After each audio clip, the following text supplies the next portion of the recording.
Ana salithun syarikaini. Ini hadisnya menggunakan hadis qudsi nggih, ana salithun syarikaini. Ini saya kampanyekan kepada bapak-bapak, ibu-ibu yang sudah punya usaha mapan, sudah eksis, itu masih ada yang kurang, keberkahannya kurang. Nah, bagaimana keberkahan usaha itu bagus manakala sudah bisa mengajak teman. Ana salithun syarikaini. Aku, kata Allah, adalah pihak ketiga dari dua orang yang berusaha bersama, bersirkah. Ketika misalnya punya usaha sendirian, sudah sukses, sudah kaya, labanya banyak, untungnya besar, tapi itu baru dapat satu. Ketika nanti orang yang sudah sukses, yang sudah kaya ini, Dek, yuk ikut bersama dengan saya. Sebetulnya tidak ada yang ikut saja sudah kaya, sudah sukses, tetapi mengundang Allah sebagai pihak ketiga, maka kita ajak teman, saudara, yuk usaha bareng. Aku ranti duit, wis anu wae 5% ora popo. Bukan besarnya, tetapi mengundang Allah sebagai pihak ketiga. Ini yang saya kampanyekan. Tidak usaha sendiri, tapi usaha itu melibatkan orang lain, terutama yang sudah sukses, ngeten nggih. Tapi kadang-kadang niku kaya ngoten, nek anyaran wae ngejak bareng-bareng, bareng wis sukses kancane ditinggal. Nah, ini yang terbalik. Merintis apa, yuk kita bersama-sama gitu. Bareng wis dadi sampeyan biyen mung 5% toh, nyok tak susui gitu. Ada, insya Allah banyak. Ya kaya ngoten niku sing kathah, ketika merintis itu bareng-bareng yo gitu. Tapi begitu sudah sukses, kowe mbiyen mung 10% toh, nyok tak susui. Ini orang kedua ini sekali lagi mendatangkan keberkahan. Allah terlibat. Ya kalau Allah terlibat ya pasti apik. Ngeten nih, Pak. Ini kampanye seperti itu, tapi ada syaratnya. Selama salah satunya tidak berkhianat. Tapi kalau berkhianat bagaimana? Ini berkhianat ya sudah, Allah berlepas. Kalau dua-duanya bisa jujur dan tidak berkhianat, maka Allah yang menjadi orang yang pihak ketiganya. Kan subhanallah, Pak, ono bisnis usaha kok Allah menjadi, kan yang membagi rezeki Allah, menjadi sukses Allah, kan insya Allah. Nah, ini bagi yang belum, monggo, tapi tadi dijaga, jangan sampai ada yang berkhianat. Jadi termasuk tadi Bu, ya selama tidak berkhianat, tapi sana berkhianat, ya kalau sudah berkhianat, kalau kita usaha bersama, kongsi, ya sudah, aku tidak ikut, tidak apa-apa. Kira-kira begitu. Jadi kalau sekedar itu kita tidak terlibat di usaha itu, hanya nasihat, ya sudah kita sampaikan aja. Tapi kalau kita terlibat di dalam usaha itu, ya sudah, saya berhenti. Tapi kalau hanya sekedar nasihat, ya enggak apa-apa, suka-suka dia mau terus apa enggak, kita tetap biasa. Tapi kalau tadi sebagai ikut usaha bersama, maka stop, kita berhenti karena Allah sudah berlepas diri. Tapi kembali di depan kampanye saya kepada semuanya saja yang sudah punya usaha, sudah jalan, sudah sukses, ingat itu baru sendirian. Mari kita jadikan Allah terlibat di dalam kongsi kita. Ana salithun syarikaini. Aku adalah pihak ketiga dari dua orang yang berusaha. Ngaten Bu?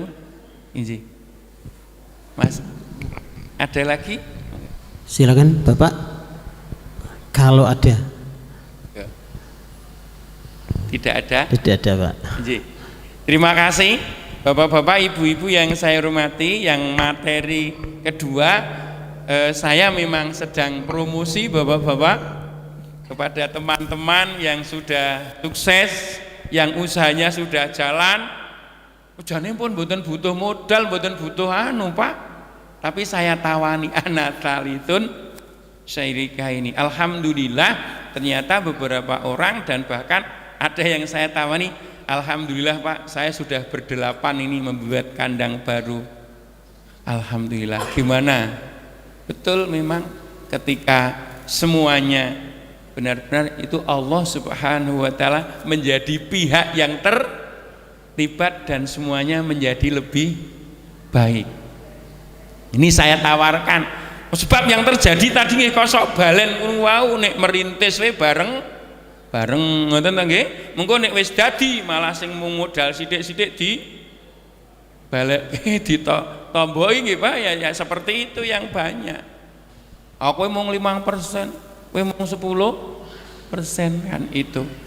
Ini justru yang karena mayoritas justru seperti itu. Tapi sekarang ini subhanallah, saya sampaikan itu yang harus kita ikhtiarkan. Karena apa?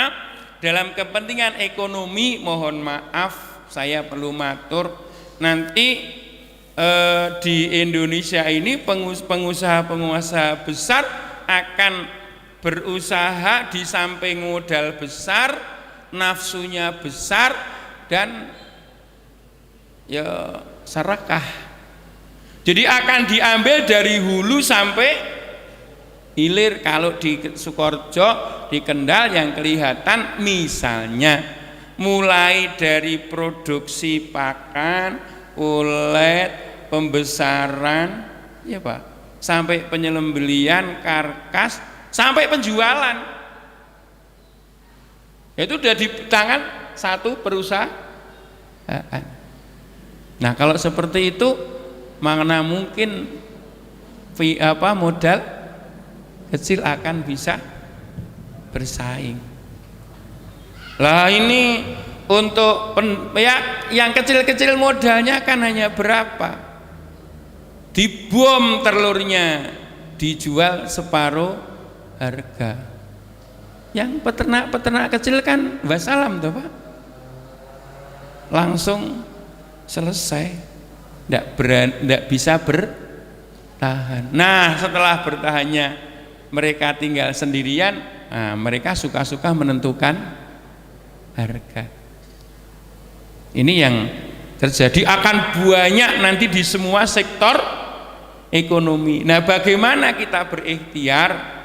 Tadi saya sampaikan, ya libatkan Allah, mari libatkan Allah, karena insya Allah kalau Allah bersama kita ya tidak ada yang bisa memenangkan selain apa yang Allah berada di dalamnya. Inilah kira-kira semuanya saja. Monggo sedikit saya matur karena kebetulan saya di salah satu pihak bagian ekonomi itu. Kampanye saya sekarang ini jadikan bukan hanya sholat saja yang berjamaah, usaha pun juga berjamaah, tapi juga dijaga akhlaknya tadi. Jangan sampai ada yang khianat, jangan sampai ada yang dusta. Itu dijaga betul. Insya Allah kalau itu berada betul, Allah akan memberikan barokah. Allahumma la mani'a lima a'taita wa la mu'tiya lima mana'ta. Kalau Allah sudah diberikan Allah, siapa yang bisa menghalang-halangi? Tapi sebaliknya kalau Allah sudah mengambil, juga siapa yang akan menghadang? Demikian Bapak Ibu ingkang kula hormati, enjang menika mugi-mugi ingkang sekedhik kula dados semangat dalam lingkup yang ada pada kita masing-masing.